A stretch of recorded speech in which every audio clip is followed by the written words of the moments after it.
देश में सबसे कठिन कही जाने वाली परीक्षा को ना सिर्फ इन्होंने पास किया है बल्कि 9वां रैंक ले आई हैं। मतलब क्या खाते हैं ऐसे, मतलब इनके दिमाग में सारी चीज़ें रह कैसे जाती हैं, हम तो भूल जाते हैं बहुत।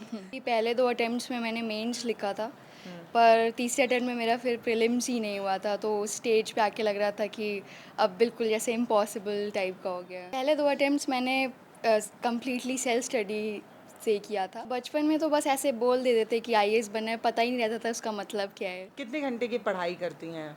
On an average 7 to 8 hours, but फिर प्रीलिम्स के बाद जब मेंस का टाइम होता है तो फिर मतलब मैं सोच रही थी जब रिज़ल्ट आने वाला था कि बस निकल कहीं जाए। मिल जाए कैसे 200 भी। 300 रैंक में चुपचाप बैठी रहूँगी अपने घर में। पर फिर ऐसी रैंक मिल गई कि फिर तब से शांति नहीं हुआ मेरा घर। नमस्ते, मैं पल्लवी हूँ और फ्रेम में मुस्कुराता चेहरा आप देख रहे होंगे। अब इनका चेहरा जो है वो काफ़ी वायरल है, इसलिए नहीं कि इन्होंने कुछ आम सा चीज़ किया है, इसलिए क्योंकि देश में सबसे कठिन कही जाने वाली परीक्षा को ना सिर्फ इन्होंने पास किया है बल्कि 9वां रैंक ले आई हैं। तो नौसीन, सबसे पहले आपका बहुत स्वागत है। और एक सवाल जो मेरे जहन में आ रहा है, थोड़ा बचकाना है, ये जो टॉपर्स होते हैं वो मतलब क्या खाते हैं ऐसे, मतलब इनके दिमाग में सारी चीज़ें रह कैसे जाती हैं, हम तो भूल जाते हैं बहुत। ऐसा तो कुछ अलग नहीं खाते। कोशिश करते हैं कि पूरी अच्छी स्लीप मिले ताकि ब्रेन एक्टिव रहे, तो मुझे लगता है ये ज़्यादा इम्पॉर्टेंट है। तो नौसीन कितने घंटे सोती हैं? मैं 8 आवर्स की स्लीप किसी भी हाल में लेती हूँ, चाहे एग्ज़ाम ही क्यों ना हो। तैयारी कैसे की आपने? एक एक सवाल ये हो सकता है, लेकिन इससे पहले आपने शायद 3 अटेम्प्ट्स दिए थे और मेरा वो आप, 4th अटेम्प्ट हाँ, था। वो आप जी। नहीं क्लियर कर पाई थी। जी। तो पहले मुझे ये बताइए कि वो जो 3 आपने नहीं निकाल पाया था, उस बीच एक निराशा, एक है ये तो मेरे से नहीं हो पाएगा, ये चीज़ें भी आई थी?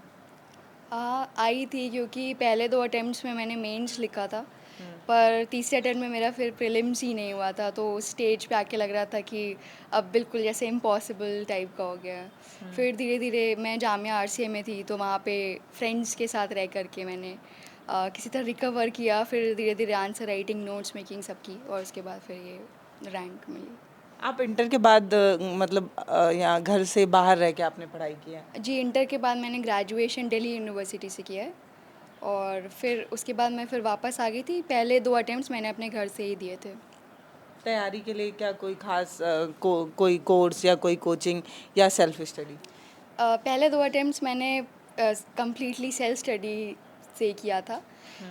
और फिर उसके बाद फिर मैं जामिया आरसीए गई और फिर वहाँ पे लोगों से बात करके फिर मैंने अपनी स्ट्रैटेजी थोड़ी-सी बदली थी। कैसे तैयारी की आपने? अगर कोई देख रहा हो जो मतलब, क्योंकि आपका भी जो आपका गांव है वो बहुत ज़्यादा ऐसे विकसित नहीं है, बहुत कॉमन गांव है, तो वहाँ में कोई बैठी लड़की जो अपने फ़ोन के छोटी सी स्क्रीन पे नौसीन को देख रही हैं और सपना बना रही हैं कि हमें भी भाई अब यूपीएससी क्लियर करना है, उनको क्या ट्रिक देंगे? मैं यही कहूँगी कि हर स्टेज के लिए एक प्रॉपर स्ट्रैटेजी बना के रखें। ये नहीं कि पहले बस प्रीलिम्स निकालना है फिर जब मेंस आ जाए तो उसके लिए अलग बना रहे। हर स्टेज के लिए एक प्रॉपर स्ट्रैटेजी होनी चाहिए और खुद की स्ट्रैटेजी होनी चाहिए, ये नहीं कि किसी टॉपर को ब्लाइंडली फॉलो कर रहे हो। तो अच्छा, मैं ये क्या दोनों चीज़। बचपन से सपना था कि मतलब अधिकारी बनना है? क्योंकि छोटे बच्चे होते हैं वो अमूमन टीचर या डॉक्टर का सपना देखते हैं, अगर वो लड़की हैं तो क्या आपने बचपन से सोचा था? बचपन में तो बस ऐसे बोल देते थे कि आईएएस बनना है, पता ही नहीं रहता था उसका मतलब क्या है। तो जब जब तक मतलब पता चला तो मतलब ग्रेजुएशन कंप्लीट हो रही थी तब जाके सही पता चला कि कैसा एग्ज़ाम होता है, कैसे स्टेजेस होते हैं। तो कब का सपना कहेंगे कॉन्क्रीटली तो ग्रेजुएशन का ही सपना कहेंगे। अच्छा, मतलब एम बदला है क्या आपने? बचपन में कुछ और देखा हो, फिर आगे जाके कुछ और देखा हो? पहले तो मैं यही कोशिश करती थी कि जिस भी अगर क्लास की ही पढ़ाई अगर कर रहे हैं तो वो बिल्कुल अच्छे से करें, ये नहीं सोचे कि आगे क्या करना है, आगे क्या। जैसे 12th किया है तो 12th का ही पूरी अच्छे से करना, ग्रेजुएशन है तो ग्रेजुएशन ही अच्छे से करना, तो ऐसे ही कोशिश की थी। क्या लगता है, थोड़ी शरारती हैं आप कि बहुत ज़्यादा आज्ञाकारी, एकदम संस्कारी बच्ची? कैसी हैं नौसीन, कैसी हैं अपने आप को? नौसीन को अपने आप को बताना हो तो कैसे बताएंगे?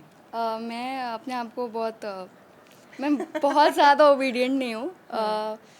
मैं डिसिप्लिन्ड हूँ पढ़ाई के मामले में, पर मैं मेरा सेंस ऑफ ह्यूमर बहुत अच्छा है। शरारती हैं?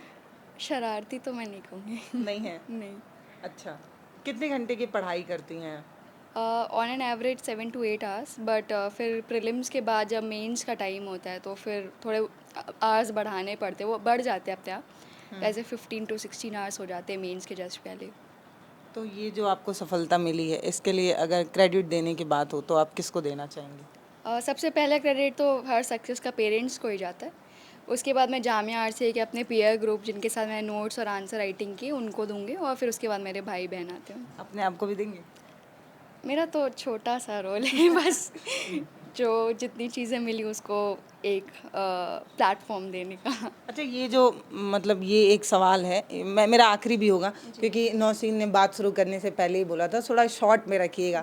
बहुत सारे लोग मिलने आ रहे हैं, मैं चारों तरफ से घुमा के बुके भी दिखाइए कि बहुत सारे लोग जो है वो अपनी बधाइयाँ लेकर आ रहे हैं। बहुत बड़ी बात है जहाँ हम बैठे हैं गोरखपुर में, यहाँ के लिए भी एक अपने आप में एक बड़ी बात है कि यहाँ की एक बिटिया रानी जो है वो अब इतने बड़े पोस्ट पर जा रही हैं।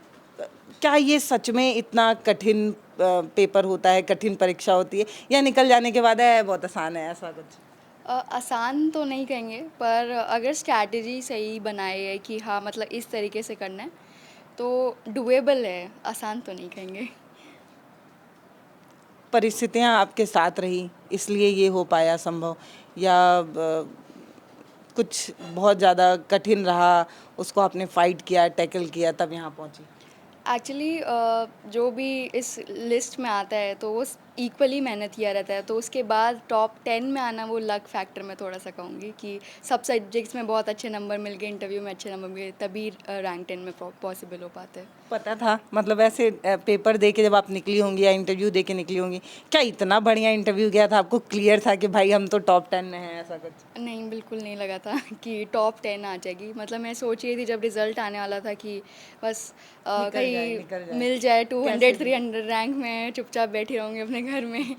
पर फिर ऐसी रैंक मिल गई कि फिर तब से शांति नहीं हुआ मेरा घर। इतने सारे लोग तब से, कल भी पूरी रात भर लोग आते रहे थे, तो फिर यही हो रहा है। तो ये नौसीन है, हम थोड़ा पिताजी से भी बात करेंगे। ये बताइए, मैं आ रही हूँ आपके पास ही, अगर मैं आपके चश्मे से देखूँ नौशीन को तो आपको ये कैसी लगती है? मतलब बहुत शरारती या बहुत पढ़ाकू टाइप? जैसे बहुत पढ़ने वाले बच्चे जो होते हैं वो हमेशा अपने आप को कमरे में बंद करके रखते हैं, गेमिंग और इन सब चीज़ों से दूर रहते हैं, मोबाइल, सीरियल, पिक्चर, इन सब से दूर रहते हैं, तो नौसीन कैसी है? नहीं, ये तो सारे काम किए हैं, लेकिन जो पढ़ने का तरीका था इसका, लाइन बाय लाइन पढ़ना, पूरी बुक की लाइन बाय लाइन, मतलब ये इट मीन्स कि मतलब इसके कंसेप्ट क्लियर है भाई, कुछ रट्टू नहीं है, रट्टू concept पे काम। कंसेप्ट क्लियर है। और आज जब ही आ सकता है जब आप किताब के टॉपिक केवल पढ़ पढ़ के छोड़ न दें, फुल किताब की हर लाइन पढ़ें, क्या कि वो जो ऑथर है वो क्या लिखना चाहता है, वो कहीं ना कहीं एक जगह थीम छोड़ा होगा ना, वहाँ तक की ये पढ़ाई इसने की है, वो डीप थोड़ी सी मतलब पढ़ी है। अच्छा, मैं कहीं इंटरव्यू में देख रही थी कि ये जो नौसीन को मिला है ये कहीं ना कहीं आप लोगों ने बुना था सपना, तो ये कैसे, मतलब क्या बच्चा देख के जान गए थे कि मेरी बेटी जो है वो अधिकारी वाली क्वालिटी है उसमें? ये करीब 5 या 6 में रही होगी, और ये लोग थोड़ा सीनियर थे तो 10th में रहे होंगे, बड़े भाई जो इनके हैं और बहन है। तो मैं ऐसे ही अटेंडम एक ऐसे दिया मैंने टॉपिक कोई कि भाई लिख के लाओ तुम लोग तीनों, देखते हैं क्या कौन था अच्छी। टॉपिक, कुछ अब याद नहीं आ रहा है, अरे करीब 10-15 साल की पहले की बात है। तो नौशीन ने एटलीस्ट ख्याल से 3 पेज या 4 पेज उस पर बढ़िया इंग्लिश में वो लिख के लेके आए, ये लोग थोड़ा सा कम में लिख के लाए, ठीक है। तो मुझे लगा कि ये वाकई में मतलब, ये चेहरा, पिता के मुंह से तारीफ सुनना अपने आप में बड़ी बात होती है। मुस्कुरा तो रही उस वक्त भी नौशीन महसूस हुआ कि नो डाउट ये डिस्क्रिप्टिव है, हाँ, और एक्सप्लेन करती हूँ बहुत अच्छे से। हाँ एक्सप्लेनेटरी है, और ऊपर से ये लिखने की पावर है, क्योंकि उतने ही टाइम में जितना इनको टाइम मिला उतने ही टाइम में उतने अगर पेज भर सकती है तो नो डाउट लगा कि यार ये कुछ और एक्स्ट्रा कर सकती है। फिर और आगे बढ़े तो ये लोग बीटेक किए, इनके बड़े भाई लोग और बहन, और तब तक इसका नंबर आया कि भाई पीसीएम में तो एडमिशन ले चुकी थी, अब उसके बाद एक ही चारा बचता था कि भाई हम इसको बीटेक में डालें, और ये लोग दोनों बीटेक कर चुके थे। तो उस वक्त मैंने चेंजिंग मतलब लाया कि नहीं नौशीन तुम ऐसा करो कि बीए ऑनर्स भले कर लो, उसके साथ जो तुम्हारे पास थोड़ा टाइम बचे तो स्टडी में डाल दो सिविल सर्विसेज के। क्योंकि उतना ही मेहनत करना है जितना आपको बीटेक करने में लग रहा है, लेकिन वो जो टाइम बच रहा है वो सिविल सर्विस की मतलब शुरुआत कर दो। मतलब इंटर के बाद आपने बता दिया। नहीं, हाँ, इंटर के बाद है जी, ग्रेजुएशन के साथ उसकी भी थोड़ा थोड़ा भाई आप पढ़ते रहो, ग्रेजुएशन के बाद देखा जाएगा। मोहसिन, आपको कुछ और करने का तो मन नहीं था? गार्जियन जो है वो आपको कह रहे थे ऐसा करना है? नहीं, बिल्कुल मन नहीं था। नहीं, पूरा मतलब ये हाँ हाँ, इन्होंने दूर हो जा रहा नहीं, इन्होंने मतलब पूरा का पूरा मतलब हम लोग बहुत मतलब बैठ के करीब 15 या 20 दिन या महीने भर हम लोग इस पे वो किए, एनालिसिस किए। तो ये माता पिता का वो प्रेशर थोड़े नहीं ना था, मतलब नहीं, बच्ची को pressure भी नहीं था, इन्वॉल्व नहीं था। किया हाँ, गया था ना? बच्चे, हाँ, नहीं बच्चे तो हम लोग क्या, बच्चा पैदा नहीं हुआ, लड़की है तो डॉक्टर बनेगी और लड़का है तो इंजीनियर नहीं बनेगा, नहीं ऐसा? नहीं, ये इसके साथ लेके, क्योंकि इंटरमीडिएट कर चुकी थी, अच्छे नंबर भी आए थे, फिर भी हमारे पास टाइम था 20 दिन 25 दिन डिसाइड करने के लिए कि भाई क्या करना है। तो उसमें एनालिसिस ऑफिस के लोगों से भी और घर के लोगों से, भाई साहब से, सबसे मतलब एनालाइज किया गया कि क्या करना है, फिर पैटर्न क्या चल रहा है पेपर का, कंपटीशन के, ये सब देखने के बाद ये लगा कि नहीं, ग्रेजुएशन किसी भी सब्जेक्ट में करो और एम सिविल सर्विस होना चाहिए बस। अभी आप आकाशवाणी में हैं, तो उस समय जो यूपीएससी टॉप अप करता हो बच्चा, हाँ, उससे बिल्कुल। कोई लिंक नहीं, निकाल के नहीं, नौसीन नहीं, से लिंक बात, भी नहीं, ना वो- नौसीन से बात कराएं, थोड़ा ट्रिक बताइए भाई कैसे आपने टॉप किया? ऐसा नहीं कुछ? नहीं नहीं, कोई ऐसा नहीं, कुछ नहीं कोई नहीं, source ट्रिक कोई नहीं था। दरअसल एक मोटिवेशनल था, वो टीना रावी टॉप की थी और वो भी बीए की थी ना, बीए ऑनर्स थी, और नो डाउट वो हम लोग के दिमाग पे बहुत ही बड़ी छाप छोड़ी, जो बच्ची को हम लोग सोचे कि भाई ये भी बन के दिखाए। हाँ, वहाँ से शुरुआत हुई, फिर वो ग्रेजुएशन में वही इंटरमीडिएट के बाद हम लोग डिसाइड किए, क्योंकि 16 में वो हुई थी और 16 में ही ग्रेजुएशन वो सारी इंटरमीडिएट किया था। तो वो एक महीने में वो भी दिमाग में चल रहा था, और सारी चीज़ें एनालिसिस करने के बाद पेपर का पैटर्न, पीसीएस का पैटर्न, चाहे आईएएस का पैटर्न हम लोग देखे पहले कि क्या चीज़ पूछ रहा है। तो हमने कहा कि नो डाउट ग्रेजुएशन भाई तुम किसी भी उसमें कर लो, तो हमने कहा कि भाई बीए ऑनर्स कर लो।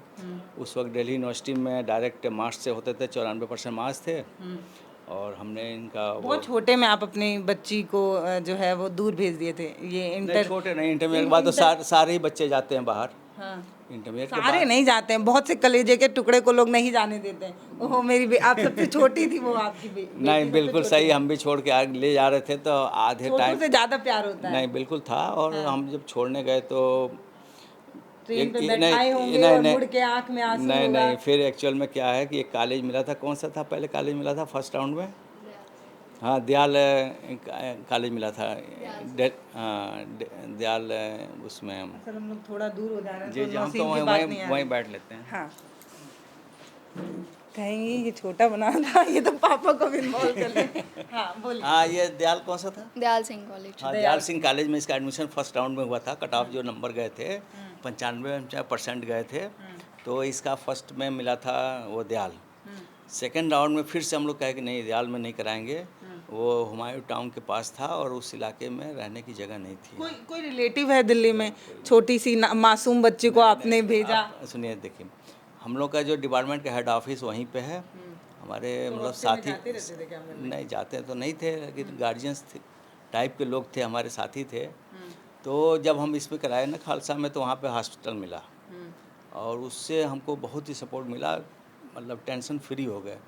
कैंपस के अंदर ही हॉस्टल था, उसको हम छोड़ के चले आए इसको वहाँ पे एडमिशन करा के।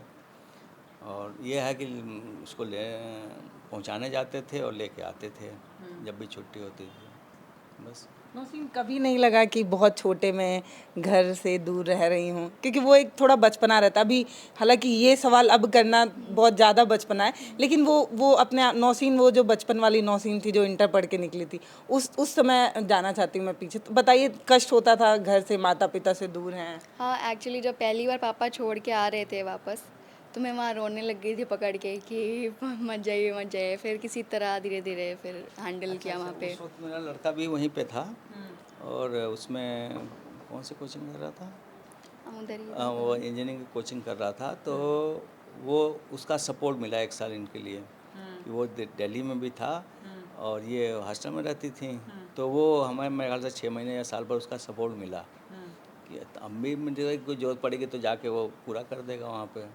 तो ये अमूमन सब तारीफ पूछते हैं नौशीन की, कोई अच्छी क्वालिटी बताइए। मैं शरारत पूछना चाहती हूँ, कोई शरारत आपको याद हो तो? जिसमें मन तो किया हो कि मतलब अच्छे से स्वागत किया जाए पर ना किए हो छोटी होने के नाते? किस चीज़ में, किस कोई मामले? भी शरारत, घर की कोई भी शरारत या कुछ भी शरारत जो अब नौशीन ने तो अब याद तो नहीं आ रहा है कोई शरारत। शरारत किस तरह का हो भाई, 2-3 तरीके के होते हैं भाई। खाना नहीं खाना पसंद भाई नहीं है, ये नहीं खाएंगे, ये नहीं खाएंगे। बहुत चूजी हैं, हाँ, ये तो ये भी शरारत हो सकती है। और छोटी थी तो सबको तो ये मार लेती थी। हाँ, इसको मार नहीं पाता था, हम लोग का भी सपोर्ट था। तो यही चीज़ रहा इसके साथ। अब ये छोटी जो घर में सबसे छोटी बिटिया होती है उसके साथ क्या दुलार होता है ये मैं बहुत अच्छे से समझ सकती हूँ क्योंकि मैं भी अपने घर में सबसे छोटी हूँ, तो बहुत कम डांट सुनने को मिलता है हाँ जी। और जिम्मेदारी भी थोड़ी कम होती है, बड़े वाले पे ज़्यादा जी, होती है। बिल्कुल। अच्छा, आपके जो दो बड़े भाई मतलब भाई या बहन हैं उनका कोई दबाव रहा हो पढ़ने के लिए कि पढ़ो पढ़ो पढ़ो पढ़ो तुमको तो पढ़ना ही है, ऐसा कुछ? नहीं, एक्चुअली वो लोग ने भी कॉम्पिटिटिव एग्ज़ाम्स दिए हैं, तो उनको पता है कि कैसा होता है, कितने फेलियर्स देखने होते हैं, तो कभी ऐसा प्रेशर नहीं हो फील हुआ मुझे। फैमिली का कोई प्रेशर नहीं निकल रहा है, 3 बार नहीं निकला तो? नहीं, एक्चुअली मुझे नहीं लगता जो भी सक्सेसफुल होता है उसका भी उसके पेरेंट्स कभी क्वेश्चन मतलब करते होंगे, बट हमारे यहाँ तो नहीं करते ऐसा।